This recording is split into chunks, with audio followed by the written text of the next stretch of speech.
warm welcome to the President of the Parliament of Montenegro and his delegation who are in the gallery today. We now come to Prime Minister's questions. Number one goes to Ian Lavery. Prime Minister. Thank you, Mr. Speaker. Mr. Speaker, our budget took important measures to tackle the cost of living. That's why we've frozen rail fares, prescription charges and cut energy bills for every family by £150. Today, Mr. Speaker, we're going further. For too long, parents have been pushed into spending more on infant formula than needed, told they're paying for better quality and left hundreds of pounds out of pocket. I can announce today that we're changing that. We will take action to give parents and carers the confidence to access infant formula at more affordable prices, with clearer guidance for retailers and helping new parents use loyalty points and vouchers. Together, Mr. Speaker, that will save them up to £500 before their child's first birthday. That builds on our action to lift 500,000 children out of poverty and breakfast clubs, and our child poverty strategy will be published later this week. This morning, I had meetings with ministerial colleagues and others. In addition to my duties in this House, I shall have further such meetings later today. Thank you, Mr. Speaker. The North East is still picking up the pieces of the destruction and decimation of 14 years of Tory government. Men in the North East of England still expect to live 10 years less than people in other parts of the country. Women in the North East of England are making, on average, more than £11,000 in wage than people in other parts of the country. 33% of kids in my patch in Blythe and Ashington are living in poverty. The unemployment rates are above the national average, and the national wages are below the national average. You know, Mr. Speaker, the people in the North East are a proud breed, and we deserve much more than this, mate. Can I ask the Prime Minister if he can assure me and the people in my constituency and in the North East if there's much to look forward to on the horizon? And will he meet with me to discuss how we can shape it? Prime Minister. He talks about poverty in his constituency and they heckle him. They should be ashamed. It is our moral mission to tackle poverty, Mr. Speaker. We've abolished the two-child cap. That will be over 3,000 children, I think, in his constituency lifted out of poverty. I'm very proud to be able to do that. We've boosted the national minimum wage by £1,500. We're adding £150 that we're taking off everyone's energy bills. We're driving economic growth right across the country, devolving power and investing across all of the country. Come to the Leader of the Opposition, Kemi Beno. Thank you, Mr. Speaker. And can I first of all pay tribute to Sir John Stanley, who passed away yesterday. Sir John was a dedicated MP for 41 years, and we send our deepest condolences to his family. Mr. Speaker, does the Prime Minister believe that when an organisation descends into total shambles, the person at the top should resign? Mr. Speaker, can I first join in her comments in relation to Sir John, and I'm sure I speak for the whole House in that respect. Mr. Speaker, I was very proud to lead this party at the budget last week, where the Chancellor set out that we would protect the NHS, which we've done in the budget, create the conditions for economic stability, not repeating the mistake of austerity, and bearing down on the cost of living by taking £150 off energy bills. We're fixing the mess that they left, and I'm very proud to be doing so. Mr. Speaker, he doesn't want to answer a question about taking responsibility because he likes to blame everyone else except himself, and so does the Chancellor. We now know that the head of the OBR was forced out for telling the truth, that the Chancellor did not need to raise taxes on working people. We also know that the Chancellor was briefing the media, twisting the facts, all so she could break her promises and raise taxes. Mr. Speaker, if she was a CEO, she would have been fired, and she might even have been prosecuted for market abuse. That's why we've written to the Financial Conduct Authority. So will the Prime Minister ensure the Chancellor fully cooperates with any investigation? Prime Minister. She's completely losing the plot. She clearly didn't read. May I pay tribute to Richard Hughes and his leadership of the OBR? He made very clear why he stepped down, and I've made very clear my support of the OBR. But she says take responsibility. Under this Chancellor, Mr. Speaker, growth is up this year, defeating and beating the forecast. Wages are up, more since the general election than in 10 years of the Tories. We've had, I think, 5 interest rate cuts. NHS waiting lists are down. We've had record investment into this country. We're turning the page on their austerity and reckless experiment on borrowing. I'd compare that record to them every day of the week. Mr. Speaker, the Prime Minister talks about losing the plot. Let me read to him what his own cabinet members are saying, and I quote, "The handling of this budget has been a disaster from start to finish." What?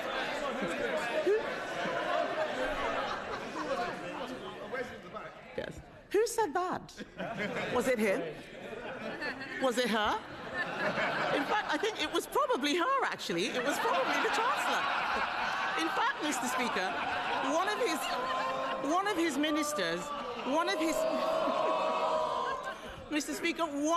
ministers said the Chancellor and Prime Minister look weak and incompetent. The country agrees. We know that there were endless Treasury briefings to justify raising taxes on hard-working people to pay for benefits. And those briefings had real-world consequences. Hundreds of thousands of people drew down their pension, an irreversible act. So the Prime Minister pays tribute to the head of the OBR. If the head of the OBR had to resign over market-sensitive leaks, why is the Chancellor still in her job? Mr. Speaker, last year they left us with a £22 billion black hole. This year, at the beginning of the process, the OBR did a productivity review on their record in office, and that cost an additional £16 billion that we had to find in the budget. But notwithstanding that, Mr. Speaker, we protected the NHS, waiting times are coming down. Notwithstanding that, we got cutting borrowing at the fastest rate in the G7. Notwithstanding that, we've got £150 off energy bills. That's added to rail bills and prescription as well. Order. Mr. Holden, your voice carries more than mine. The difference is yours will be carrying outside, not in the chamber. Prime Minister. Mr. Speaker, what she doesn't understand that picking up a £16 billion tab for their failure is not a good starting point for any budget. And the OBR said yesterday, Mr. Speaker, that the Chancellor's speech was not misleading. So if the Leader of the Opposition had any decency, she'd get up now and apologise. Mr. Speaker. You might be enjoying a cup of tea with Mr. Holden if you carry on. Mr. Speaker, no one believes a word that the Prime Minister says. We now know the black hole was fake, her book was fake, her CV was fake, even her chess claims are made up. She doesn't belong in the Treasury, she belongs in La La Land. They raised taxes on working people, that's £16 billion, was to increase benefits to protect them from their backbenchers. He now boasts about removing the 2-child benefit cap. But he used to say that it was unaffordable. He even removed the whip from 7 of them for wanting the same thing. He is very happy to throw them under a bus when it pleases him. So I asked the Prime Minister, how did it suddenly become affordable at the very time he needed to save his own skin? Mr. Speaker, the vast majority of families we helped in the budget are in work. Yes. 3/4 of children in poverty are in working families. Their policy of nearly 10 years on the 2-child benefit cap had one result and one result only. It dragged hundreds of thousands of children into poverty. They should be utterly ashamed of that. And I'm very proud that we're lifting 500,000 children out of poverty, because I profoundly believe that every child should have a chance in life. Every child should be able to go as far as their talent will take them. So that's why we're lifting 500,000 out of poverty. But they're the same old Tories, the party of child poverty. If all of this is true, why did he take the whip away from the people who are asking for it? let's remind the Chancellor, exactly a year ago today, on the 3rd of December 2024, the Chancellor said, we will never have to repeat a budget like this one. If only. He may have taken the whip away, but the rebels had the last laugh. The Prime Minister has lost. He can't run his own party. He can't, let alone the country, Mr. Speaker. Let me quote what the hard-left former Shadow Chancellor said. He said, we've won. He's right, isn't he? Prime Minister. Speaker, I've said repeatedly that bringing down child poverty is a moral mission, a political mission, and a personal mission. They drove hundreds of thousands of children into poverty who will pay the price for the rest of their lives for their failure. We're taking 500,000 of them out of poverty. Very proud to do so. That is good for children, it's good for the economy, and it's good for the NHS, who will have less of a burden on them. They should be ashamed of what they did on child poverty, and she should stand up and she should apologise. Kemi Bednall. Mr. Speaker, let me tell the Prime Minister, making the whole country poorer and destroying jobs is not how you keep children out of poverty. In the past week, we've seen broken promises, broken leadership, and a broken budget for Benefit Street. The Education Secretary is chuntering. Where is the money for the children on special educational needs? Where is it? Unemployment is up. It's coming out of her budget. She's shaking her head. She doesn't know where that money is coming from. But let's be clear, Mr. Speaker. Unemployment is up. There are more children now growing up in workless households because people are losing their jobs. It's not just the head of the OBR who's losing his job. Millions of people have been hung out to dry by their budget. And isn't the truth, Mr. Speaker, that behind it all is a Prime Minister who only cares about one person's job, his own? Mr. Speaker, she wants to put 500,000 children back into poverty. She thinks the Chancellor should resign because the economy is improving. We are turning the page on their failure. We are bringing waiting lists down. We're bringing stability that cuts inflation and interest rates. And we're bringing down bills. We're building a brighter future. Bahama. Conversations about a new Ireland are deepening, with people from all sorts of backgrounds having serious, hopeful discussions about building something new. Yesterday here in Westminster, along with the member for South Antrim, who has a different view to me, we hosted two of the island's most respected journalists, making the case both for and against Irish unity. While both positions were argued, clear voice was at the time for careful preparation is now. Does the Prime Minister agree with me that while there is much work to do before any referendum, that to avoid a mess like Brexit, it is prudent and completely compatible with the Good Friday Agreement for the Irish and British governments to jointly prepare for constitutional change? Prime Minister. Can I thank her for her question? One of the greatest achievements of the last Labour government was the Belfast Good Friday Agreement, and we fully support that agreement, which brought peace and stability for Northern Ireland. It does, as she well knows, set out a process for future decisions, which under the agreement I support. And we are focused in working constructively with the Executive and others on all issues, including the record settlement under the budget for Northern Ireland. The Liberal Democrat, Sir Ed Davey. Thank you, Mr. Speaker. Can I join the Leader of the Opposition in paying tribute to Sir John Stanley and sending our condolences to his family? I had the huge pleasure of working with him over a number of years on developing the relationship between our country and Korea, and he was always a true gentleman. Mr. Speaker, yesterday I was in Royal Tunbridge Wells, where tens of thousands of people have had no water for 5 days. This is now a public health emergency, and shockingly, it's the second time in just 3 years when South East Water have let down the people of Tunbridge Wells badly. Parents are queuing up for bottled water for their kids. Pensioners are relying on neighbours to fetch some water for them. Businesses have closed down. Schools and GPs have been forced to shut. South East Water said it would be sorted on Monday, then yesterday, and today it still hasn't been sorted. So will the Prime Minister convene COBRA? Does he agree that it's time for him to get a grip of this crisis, so it is sorted. Well, can I thank him for raising this really important issue? And it is shocking for all the reasons he set out. And I too have heard South East Water say, as he rightly says, actually Sunday into Monday, Monday into Tuesday, and Tuesday into Wednesday, that they were sorting it, and they still haven't sorted, and there's really serious consequences. And we are bearing down on that, as he would expect, because it's such a serious issue.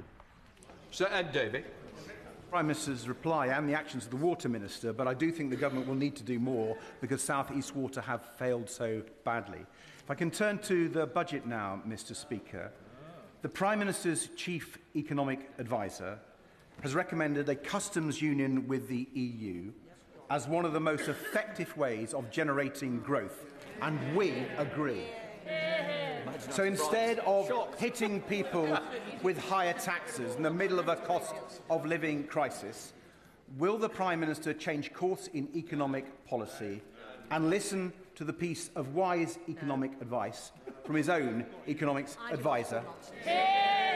Prime Minister. Well, Mr. Speaker, we are getting closer relationships with the EU on a number of fronts, including trade and the economy, because that is good for businesses across our country, has been welcomed by them. We'll continue down that path, but we do have clear red lines in relation to the single market and the customs union. So within those constraints, we will move closer. Dr. Becky Cooper. Mr. Speaker, gambling addiction is a serious public health harm, causing ill health and misery for millions of people in this country. The industry now spends £2 billion a year on advertising, often targeting vulnerable people and exposing our children to harm. Along with many members across this House, I very much welcome the Chancellor's announcement last week to tax harmful online gambling products. Would the Prime Minister agree with me, therefore, that to continue this essential work, we must now act to tackle harmful gambling advertising to protect the health of our children? Prime Minister. Well, I thank her for raising this, because she's right that harm from online gambling has surged. Mr. Speaker, NHS referrals are up 91% in the past year. The decisions we made in the budget mean investment in public services and lifting over 500,000 children out of poverty. But we are working with industry to ensure that adverts don't exacerbate harm. And through our £26 million investment, we're helping the Gambling Commission crack down on black market sites and illegal adverts to keep players safe. Paul Holmes. Thank you very much, Mr. Speaker. In 2020, the Justice Secretary said criminal trials without juries are a bad idea. The Prime Minister himself said there should be a right to trial by jury in all criminal cases. Now they want to scrap them. Mr. Speaker, with a Chancellor who can't count and a Justice Secretary who's lost count of the number of people he's let out of prison, is it any wonder that the people of this country can't trust a single word this Prime Minister or government says ever again? Mr. Speaker, they left a broken criminal justice system where victims of rape and serious sexual violence are waiting 3 or 4 years for trial.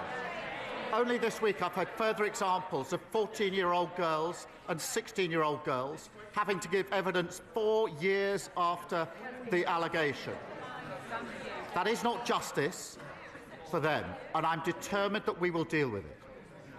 Now, as he well knows, of all criminal cases going to court, 90% have always been in the magistrates' court. 90%. 10% go to the Crown Court. Of that 10%, 7% plead guilty. That means that 3% of all criminal cases go forward for a jury trial. Not all of our cases.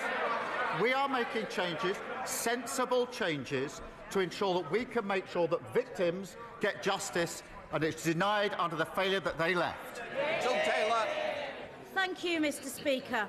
I'm really pleased to hear many constituents tell me how much local NHS services have improved since this Labour government entered office. But some, like David Wootton from Atherstone, have faced long delays. He was told he'd have to wait 5 months for X-ray results from George Eliot Hospital, and he's not the only one. My constituents in North Warwickshire and Bedworth deserve better.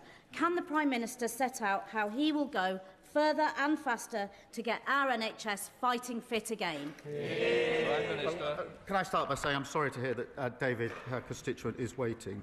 We did take decisions at the budget to invest in the NHS and tackle waiting lists. And that is to help people like David. We delivered £29 billion extra investment into the NHS and scrapped NHS England to invest in the front line. We are opening, Mr Speaker, 250 neighbourhood health centres to treat patients closer to home, and we've got over 5 million extra appointments being delivered. And waiting lists are down 230,000. They chunted, they absolutely destroyed our health service, and we're picking it up. They should be ashamed of themselves. Thank you, Mr Speaker. My constituent Claire, she runs Claire Howard Jewellery in Fakenham, and she's just one of many small business owners who contacted me after the budget from last week. She was absolutely incensed by the style of the Chancellor, where she seemed to give the impression that she was reducing taxes on small businesses, when the exact opposite is the case. Claire's tax is going up on her shop, not coming down.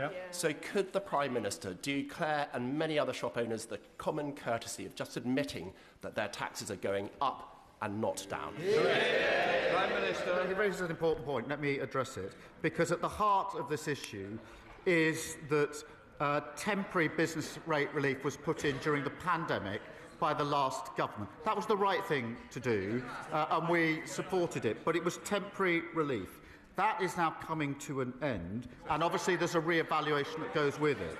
So what we're doing is permanently lowering the rates for leisure, retail and hospitality, but because of what the changes are, we're putting in transitional relief of £4 billion. That means there'll be a cap on increases for small businesses, and we're finding that by adjusting the burden between them and the online giants. But in the end, it's the temporary business rates coming to an end that we have to adjust through this policy. Oliver Ryan. Thank you. Thank you, Mr Speaker. I declare an interest as the chair of the All-Party Parliamentary Group on Multiple Sclerosis and as the proud son of a lifelong multiple sclerosis patient, and she joins us in the gallery today. Neurological conditions like MS or Parkinson's affect 1 in 6, but wait times for first and follow-up neurology appointments have increased by a huge 65% since 2020, risking delayed treatment and diagnosis at critical time. Now, I'm proud this government is bringing NHS waiting lists down, cutting emissions, investing in care and equipment. But will my right honourable friend, the Prime Minister, formalise these efforts and support an NHS modern service framework for neurology and get these wait times down? Prime Minister. Can I thank him for his question and for sharing the personal interest that he has in this. We are focused on bringing down waiting lists and making sure every patient receives the best possible care. As he knows, the 10-year health plan announced a new modern service framework to help rapidly improve care, and I'll reassure him we'll do absolutely consider whatever else we can do. And in the meantime, we're acting to improve neurology care and have cut wait time for care, neurology waiting times by over 15,000. Thank you, Mr Speaker. Alison in Oxford is threatened with new service charges by her housing association Green Square Accord for shrubbery she happily cut herself for 22 years and a cleaning of a communal area that simply doesn't exist. Meanwhile, Rebecca's charges have more than doubled over the last 4 years with no explanation why. They are not the only provider doing this. It's a wild west out there. So will this government consider Liberal Democrat plans for a new regulator and a cap on these outrageous rip-off service charges?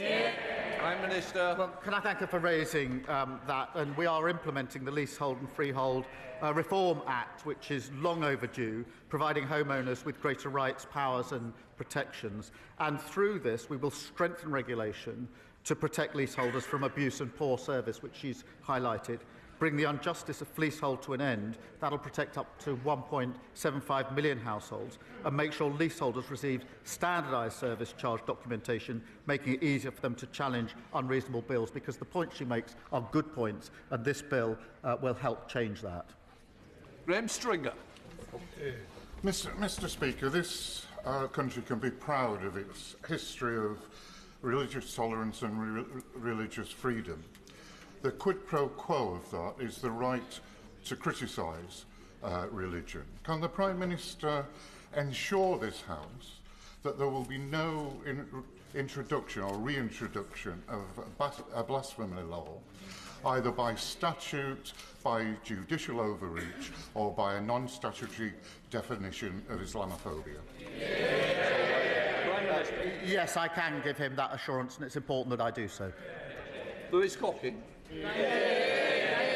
Mr. Speaker, the best form of welfare in this country should be a well-paid job. But with unemployment up and this Labour government has chosen to raise taxes to spend more on an even bloated welfare and benefit system, is the Prime Minister happy with the message that sends to my hard-working constituents in Broxbourne and constituents from right across the United Kingdom?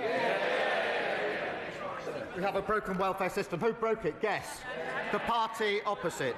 We're bringing in reforms to change it and mend it. And what did they do? They voted against them. And under their watch, they drove up welfare spending by £33 billion, so we need no lectures from them on welfare. Mr. Speaker, as a lifelong Dale fan, I'm delighted that Rochdale Football Club are top of the National League right now. But after 14 years of Tory cuts, sadly, my town is near the top of another league table, a league table people don't want to be in, the Child Poverty League table. So does the Prime Minister agree that lifting 5,000 kids out of poverty in Rochdale, plus cutting the energy bills by 150 quid for every household, and crucially expanding the Warm Homes discount, will mean that this budget is a family budget that reduces the cost of living for everyone in the country? Well, let me start by congratulating Rochdale Football Club for being top of the league for the time being.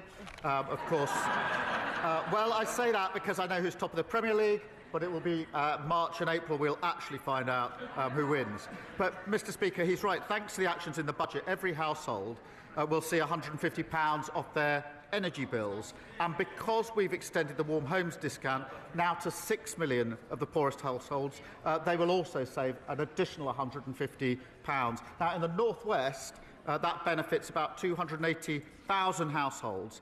That's a huge cost of living support for families, alongside freezing prescription charges, rail fares and boosting the minimum wage. Ms Jarvis. Thank you, Mr. Speaker. My constituent Tracy owns O'Brien's, a lovely cafe in the heart of Eastleigh. She works tirelessly to make it a success, but spiralling costs, including business rates, VAT and the hike to employers' national insurance contributions, mean she hasn't been able to take a salary for 4 months. David, the owner of Steamtown Brewery, and Jane, the manager of the Holiday Inn in my constituency, say their businesses will be impacted by the government's stealth tax on our high streets. They feel let down. So will the Prime Minister look again at our call for an emergency cut on VAT for hospitality? Prime Minister. Well, Mr. Speaker, we put in place a strategy for small businesses, which was broadly welcomed by small businesses because they contributed to it. And that involves some of the key asks that they made of us, including late payment and for hospitality, greater flexibility when it comes to licensing. Of course, we'll always look at other measures that can help small businesses. We set out quite a lot of them in our small business strategy. Andrew Pakes. Thank you, Mr. Speaker. At the weekend, I had the great privilege to join volunteers from Peterborough Food Bank at the Tesco in Warrington on their autumn food drive. I'd like to put on record my thanks to my constituents and those of other honourable members who supported this Trussell Trust initiative over the last week. One of the most significant challenges my food bank have consistently talked to me about is child poverty. And even though the party opposite oppose our plans, nearly 9,000 children will be lifted out of poverty across Peterborough because of the decisions our Chancellor took in the budget last week. Does the Prime Minister agree with me? This isn't just the right thing to do for these children, it's an investment in our future and in our growth. Prime Minister. I thank him for raising this, and I was in his constituency just the other week, and we could see the impact that this measure would have on children. In Peterborough, as he says, 9,000 children living in poverty. In his constituency, 5,500 children living in poverty, and we are lifting them out of poverty, and that is the right thing to do. The party opposite shamefully dragged hundreds of thousands of children into poverty, and they will pay that price for the rest of their lives. They should be ashamed of themselves. I was recently the target of an AI deepfake video announcing my defection to reform. And as colleagues across the House will know, that's about as likely as reform moving from pub populism to a coherent programme for government. delighted to reassure my Chief Whip and the House that I am and always have been a faithful Conservative. But does the Prime Minister agree with me that while satire has always been an important part of our politics, the rise of AI deepfake disruption is a serious threat to our democracy? And would he agree to work with me and cross-party MPs to frame some appropriate reforms as proposed by the recent Speakers' Conference to protect our democratic integrity? Well, can I thank him for raising that? And it is an important issue. We do need to work cross-party where we can on deepfake, on AI and other issues that need to be addressed. I had, I'm afraid, missed his alleged defection to reform. I wouldn't have believed it if I had seen it. But I have to say, there's a lot of them going. There's three ex-MPs have gone, I think, this week. They talk about leaks. That's where their leaks are going, to reform.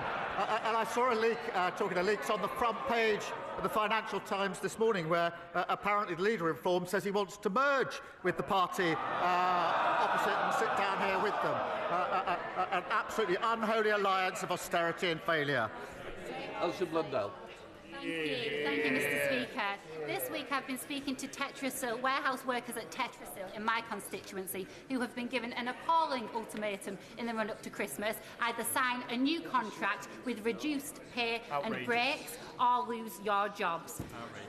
Can the Prime Minister advise me what action can be taken against rogue employers like Tetrasil who take action against workers and seek to exploit them and undermine their rights? Well, can I thank her for raising this and for fighting hard for her constituents who are facing awful uncertainty, which is bad enough at any time of the year, is really bad at this time of the year. And our thoughts are with the workers and their families who are facing the uncertainty that she has flagged. Our landmark Employment Rights Bill will strengthen workers' rights and put them in a better position, including ending unscrupulous fire and rehire practices. But I thank her for fighting for her constituents. Shocker Adam. Speaker, no religion, no theology, no philosophy is beyond critique or scrutiny, and we must protect freedom of speech at all costs.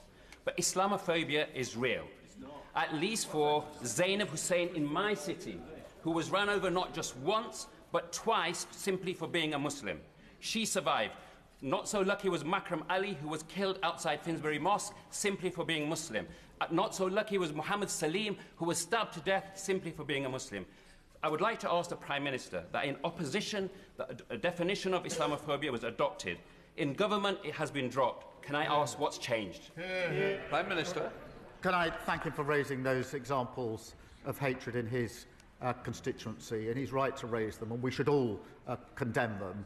Hatred in all its forms should be condemned by all of us in this House, and that includes anti-Muslim hatred as well, and we intend to act on it. Right. Please, Anna Dixon. Mr. Speaker, this week I met constituents Mike and Sue. Their autistic son, Jimmy, was imprisoned as a young man. The judge recommended a sentence of 2.5 years. Jimmy is now in his 40s. He's been in prison for nearly 20 years on an IPP sentence. Jimmy's doctors say he's safe and well for discharge. There's a supported living flat waiting for him in Shipley. Will the Prime Minister please help by ending the injustice of these IPP sentences and help get Jimmy home? Prime Minister. Can I thank her for raising this case?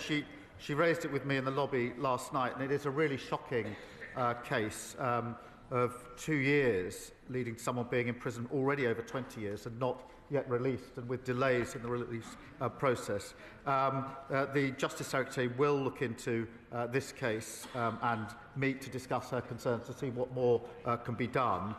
It's right that IPP sentence has been abolished, and we're committed to supporting the progression of all those who are serving such sentences.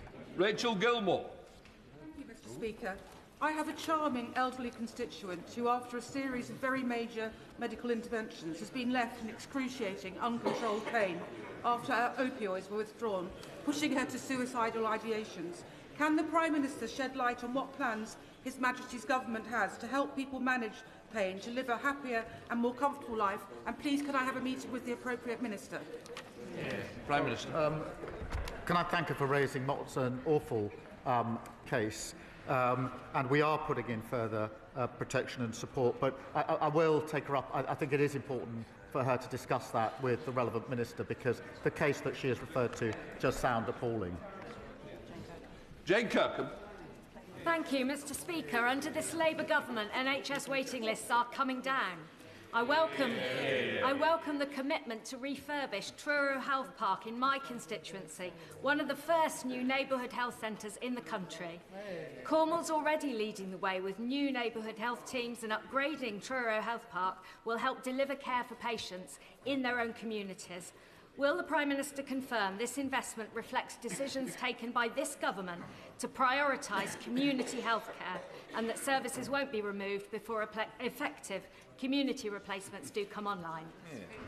Prime Minister. Well, thank you for raising this. I'm delighted that her constituency will benefit from one of the new 250 centres. Neighbourhood health centres will provide simpler, more convenient access to a full range of health and care services on people's doorsteps, and GP services will be protected before it comes online. This is about early intervention, Mr. Speaker, continuing to drive down NHS waiting lists and creating a more modern NHS that is fit for the future. Bernard Jones.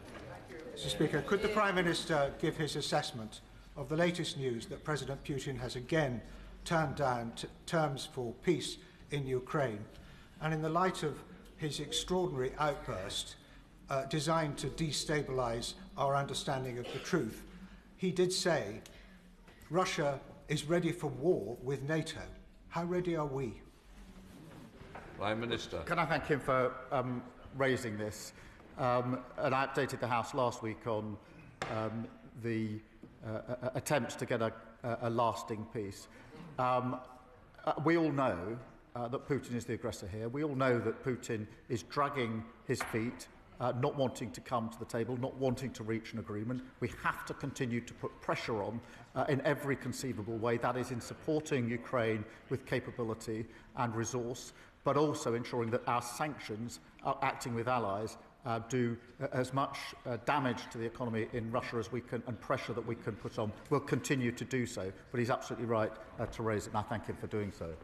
That completes Prime Minister's questions. Let the Chamber change over. Thank you, Mr.